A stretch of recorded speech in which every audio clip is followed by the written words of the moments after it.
কুম্ভ রাশির ক্ষেত্রে কেতু অবস্থান করছে সপ্তম ঘরে, উত্তরা ফাল্গুনী নক্ষত্রে ছিল। এবার এই জুলাই মাসের 20 তারিখ 2025-এ কেতু নক্ষত্র পরিবর্তন করছে।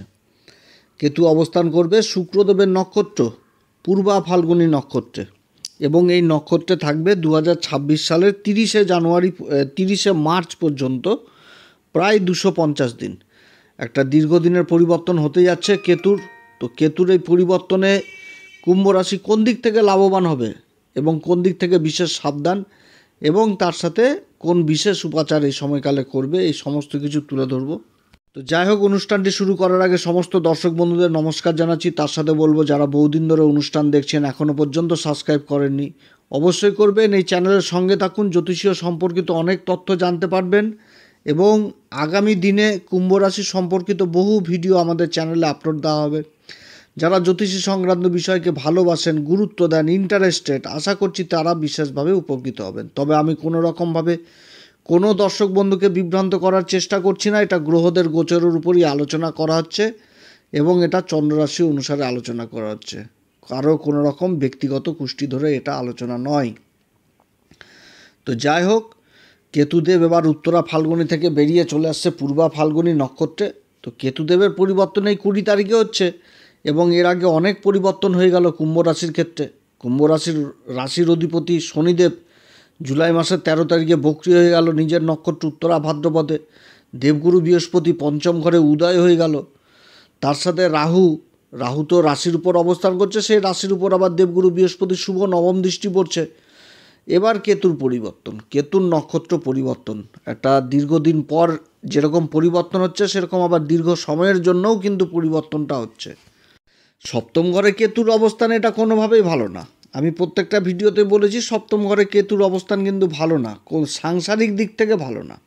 সাংসারিক জীবনে কী হয়, একটুতে অশান্তি, বুঝতে না পারা, তারপর তো সূর্যের নক্ষত্র অবস্থান, অর্থাৎ গুরুজনদের কাছ থেকে বকা খাওয়া, সাংসারিক জীবনের কথা বলছি।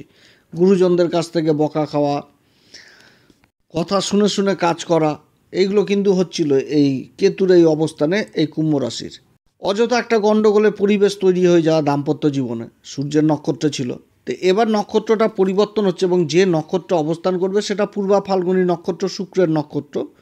আর শুক্র হচ্ছে এই কুম্ভ রাশির ক্ষেত্রে কারক গ্রহ। তো পূর্বা ফাল্গুনী নক্ষত্রে কেতু অবস্থান করবে। পূর্বা ফাল্গুনী নক্ষত্রের অধিপতি দেবতা হচ্ছে আবার ভাগ হচ্ছে কি সৌভাগ্যের দেবতা। তাহলে কেতুর অবস্থান যথেষ্ট ভালো অবস্থান হতে যাচ্ছে। সৌভাগ্যের দেবতা, তার নক্ষত্র পূর্বা ফাল্গুনী, এই নক্ষত্রে এবার অবস্থান হতে যাচ্ছে। পূর্বা ফাল্গুনী নক্ষত্র, আমাদের জ্যোতিষশাস্ত্র বলছে যে সূর্য উদয় হওয়ার আগে যে একটা লালিমা, একটা লাল লাল ভাব যেটা আকাশে থাকে, সেটাকে পূর্বা ফাল্গুনী নক্ষত্র বোঝায়। অর্থাৎ ফাল্গুনী মাসের যে রং খেলা হয়, সেই জিনিসটাও কিন্তু এই নক্ষত্রের মাধ্যমে উঠে আসছে, যে একটা বিজয়ের প্রতীক, একটা আনন্দ উল্লাস, এটা কিন্তু বোঝাচ্ছে পূর্বা ফাল্গুনী নক্ষত্রে। কারণ আগেকার দিনে রাজারা তাদের জয় বা নিজের যখন বিজয় হতো বা নিজের লক্ষ্যে পৌঁছাতো, তো তারপরে যে একটা আনন্দ উল্লাস করতো, সেটা কিন্তু রং খেলার মাধ্যমেই করতো। পরিবেশ রং বেরং হয়ে যেত। তো এই যে একটা আনন্দ উল্লাস, এটা কিন্তু পূর্বা ফাল্গুনী নক্ষত্র থেকে বোঝায়। অর্থাৎ একটা বিজয়ের চিহ্ন, যে আমি জয়ী হলাম, আমার লক্ষ্যে আমি পৌঁছাতে পারলাম, তারপরের যে উল্লাস, আনন্দ, অভিব্যক্তি, সেটা কিন্তু এই নক্ষত্র থেকে বোঝাচ্ছে। এবং এই নক্ষত্রের যে প্রতীক আমাদের জ্যোতিষশাস্ত্রে দিয়েছে, সেটা হচ্ছে দোলনা, এবং তার সাথে দিয়েছে বিছানাটা এমন একটা বিছানা, সেটা হচ্ছে নতুন কাপল, এরকম একটা বিছানা। তো যাই হোক, এই নক্ষত্রটা সিংহ রাশিতেই পড়ছে 4টি চরণ, এবং এই 4টি চরণের বিস্তার হচ্ছে এই সিংহ রাশিতে 13.20 ডিগ্রি থেকে 26.40 ডিগ্রি পর্যন্ত। খুবই আকর্ষণের পাত্র হয়। একটা রাজার যে রূপ, এর মধ্যে যে একটা আকর্ষণ থাকে, একটা প্রভাবশালী আকর্ষণ, একটা চুম্বকের মতন আকর্ষণ, যে যত ভিড় আছে সমস্ত ভিড়কে নিজের দিকে আকর্ষণ করে নেওয়ার যে ক্ষমতা একটা রাজার যে মধ্যে থাকে, সেই প্রভাবটা কিন্তু এই পূর্বা ফাল্গুনী নক্ষত্রের মধ্যে বোঝানো হয়েছে। পূর্বা ফাল্গুনী নক্ষত্রের একটা বিশেষ আকর্ষণ ক্ষমতা থাকছে, এবং এই নক্ষত্রে যেরকম ভোগ বিলাসিতা প্রবণ হয়, সেরকম কিন্তু আবার রোমান্টিক হয়, সেরকম আবার সৃজনশীল হয়, সেরকম সঙ্গীত প্রিয় হয়, যে কোনো শিল্প প্রিয় হয়, সঙ্গীত, নৃত্য, চিত্র, এই সমস্ত খুব ভালোবাসে, বা এই সমস্ত কাজের সাথে যারা থাকে তারাও কিন্তু খুব উন্নতি করে। সৌন্দর্য বোধ হয়, আত্মবিশ্বাসী হয়, আবার বিশ্রাম প্রিয় হয়, প্রয়োজনে আবার কর্মও করে। পূর্বা ফাল্গুনী নক্ষত্রের আরও সবথেকে ভালো গুণ হচ্ছে কি, যে ভালোবাসা, দাম্পত্য সুখ এবং যৌন জীবনে আগ্রহী।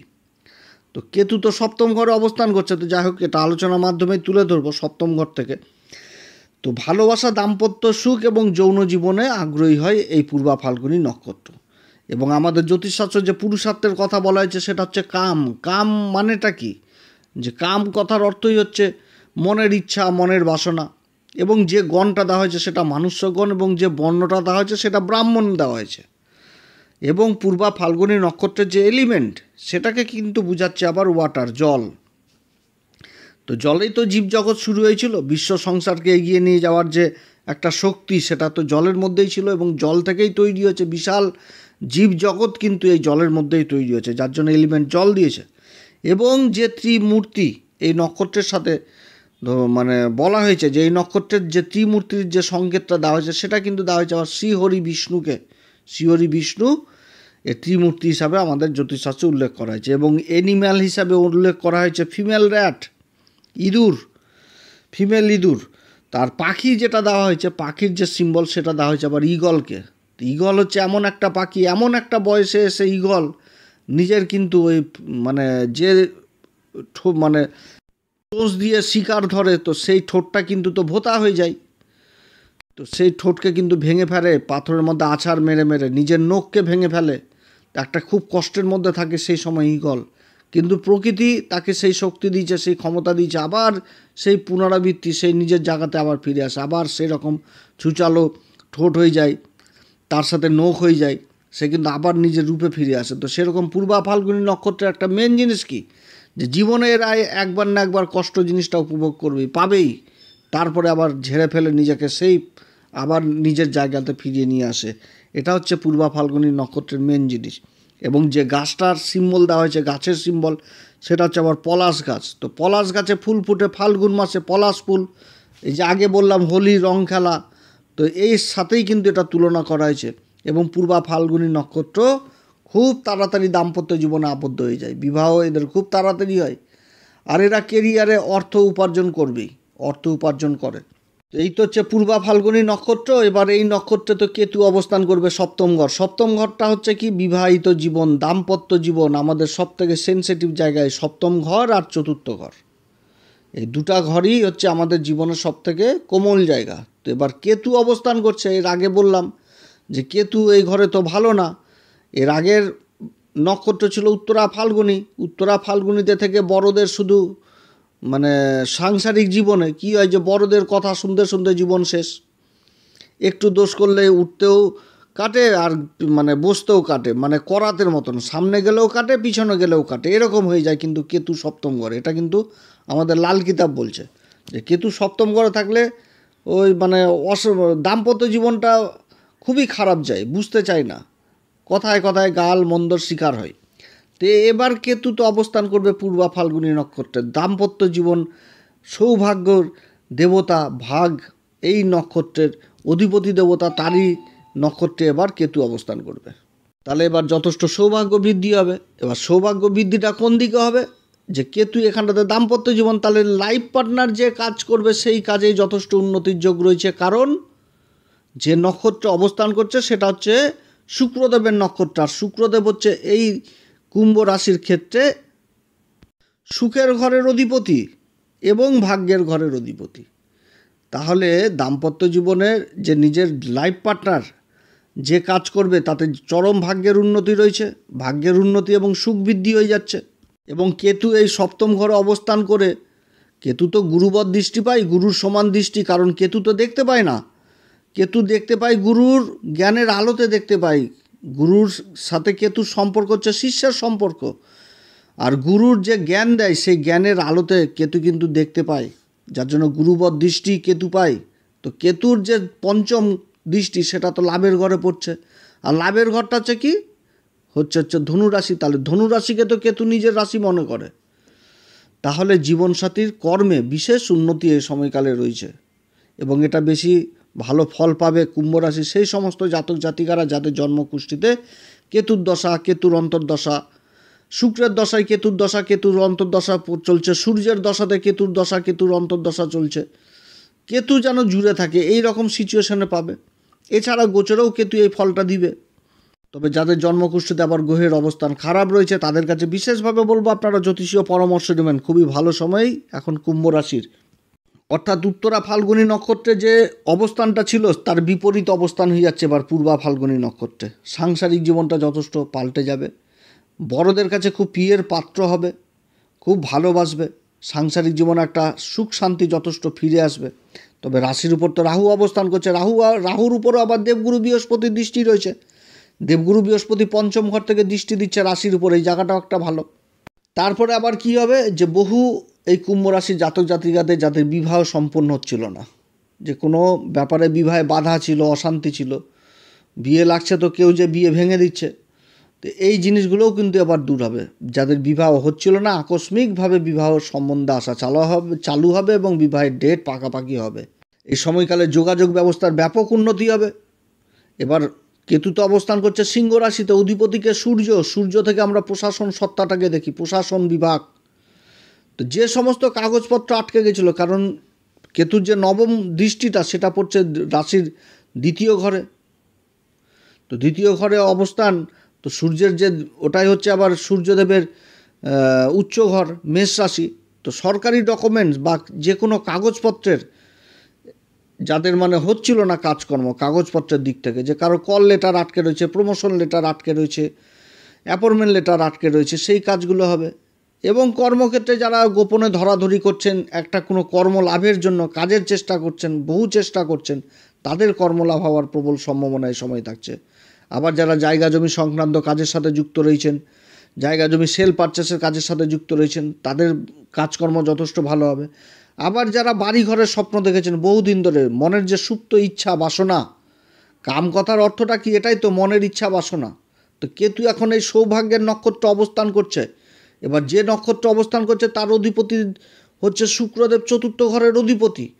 তো যাদের বহুদিনের ইচ্ছা বাড়ি ঘর এগুলো স্বপ্ন পূরণ হবে, যাদের বহুদিনের ইচ্ছা ভালো গাড়ি কেনার সেই স্বপ্নগুলোও পূরণ হবে। এবং তার সাথে যারা বিশেষভাবে রাজনীতির সাথে যুক্ত রয়েছেন তারাও এই সময়কালে বিশেষভাবে প্রভাবিত হবে, ভিড়কে আকর্ষণ করতে পারবে, কর্মক্ষেত্রে দায়িত্ব জিনিসটা পাবে। শিক্ষার দিক থেকেও বিশেষ উন্নতির যোগ রয়েছে। চতুর্থ ঘরটা হচ্ছে কি উচ্চশিক্ষা, কলেজ শিক্ষা, আর নবম ঘরটা হচ্ছে দূরযাত্রা এবং উচ্চশিক্ষা। তাহলে উচ্চশিক্ষার সাথে যারা জড়িত রয়েছেন তারাও বিশেষভাবে এই সময়কালে প্রভাবিত হবে। যাদের দীর্ঘদিনের পার্টনারের ব্যবসা চলছে, পার্টনারের মধ্যে যে একটা মনোমালিন্য, সেই মনোমালিন্যের অবসান হবে এবং যে কর্ম করবে সেই কর্মেই কিন্তু আবার উন্নতির যোগ রয়েছে। এবং যারা সঙ্গীত, নৃত্য, চিত্র এই সমস্ত কাজের সাথে যুক্ত রয়েছেন তারাও কিন্তু সমাজে সুনাম অর্জন করবে। যারা সোশ্যাল মিডিয়াতে অ্যাক্টিভ রয়েছেন, মিডিয়ার কাজেও অ্যাক্টিভ রয়েছেন, কিংবা কথাবাচক হিসাবে কাজ করছেন, সেই সমস্ত কাজেও কিন্তু বিশেষ উন্নতির যোগ রয়েছে এই সময়কালে।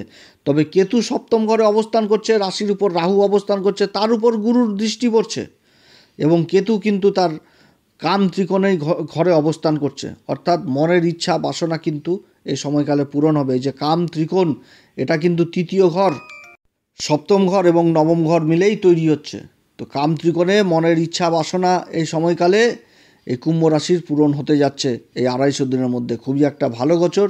তবে বিশেষভাবে এই কুম্ভ রাশিকে একটি কথা বলবো, যেহেতু এটা ভোগ লালসা নিজের মনের ইচ্ছাকে প্রদর্শন করছে আর কেতু থেকে ধর্মের জায়গাটাকে প্রদর্শন করছে, অতএব নিজের ধর্মপথে সম্পূর্ণভাবে থাকা উচিত। যারা বিবাহ বহির্ভূত কোনো সম্পর্কের সাথে আবদ্ধ রয়েছেন, যারা ব্যভিচারে আবদ্ধ রয়েছেন, তারা কিন্তু বিশেষভাবে সাবধান, সমাজের সামনে কিন্তু এগুলো উঠে চলে আসবে। অতএব নিজের চরিত্রের দিক থেকে যথেষ্ট সাবধানে থাকতে হবে। এই সময়কালে বিপরীত লিঙ্গের প্রতি বিশেষ আকর্ষণ এই সময়কালে জন্মাবে, অতএব এদিক থেকে খুবই সাবধান। তো যাই হোক, অনেক কথা আলোচনা করলাম কুম্ভ রাশি সম্পর্কিত। এই সময়কালে হনুমান চল্লিশা, বজরংবাণ, শ্রীরাম সীতার প্রণাম মন্ত্র সহকারে পাঠ করবেন। এছাড়া যারা গুরুর দীক্ষা নেননি অবশ্যই গুরুর দীক্ষা নেবেন। সূর্যদেবকে প্রত্যেক দিন অর্ঘ্য দিবেন। যে কোনো কাজ করতে গেলে পিতা মাতা উভয়ের আশীর্বাদ নিয়ে বেরোবেন। যথেষ্ট ভালো এই গোচরটা হতে যাচ্ছে, এই কেতুর গোচর কুম্ভ রাশির জন্য। কুম্ভ রাশির তো 7.5 চলছে, শনিদেব তো দ্বিতীয় ঘরে ধনসম্পত্তির ঘরে বক্রি অবস্থায় রয়েছে। তো এই মুহূর্তে এই যে শনি বক্রি, দেবগুরু বৃহস্পতি উদয়, তো এই মুহূর্তে যে কেতুর যে নক্ষত্র পরিবর্তন হতে যাচ্ছে, এটা কিন্তু সবথেকে ভালো পরিবর্তন এই কুম্ভ রাশির ক্ষেত্রে হতে যাচ্ছে। তো যাই হোক, অনেক কথা আলোচনা করলাম, আপনারা সবাই ভালো থাকেন। এরপরে আবার আসবে একটি নতুন পর্ব নিয়ে। যদি এই পরামর্শ সত্যিই ভালো লাগে তাহলে অবশ্যই সাবস্ক্রাইব করবেন, লাইক করবেন, শেয়ার করবেন। আগামী দিনে বহু ভিডিও এই কুম্ভ রাশি সম্পর্কিত আমাদের চ্যানেলে পাবেন। যারা জ্যোতিষী সংক্রান্ত বিষয়কে ভালোবাসেন, গুরুত্ব দেন, ইন্টারেস্টেড, আশা করছি তারা বিশেষভাবে উপকৃত হবেন। আপনারা সবাই ভালো থাকেন। নমস্কার, ধন্যবাদ।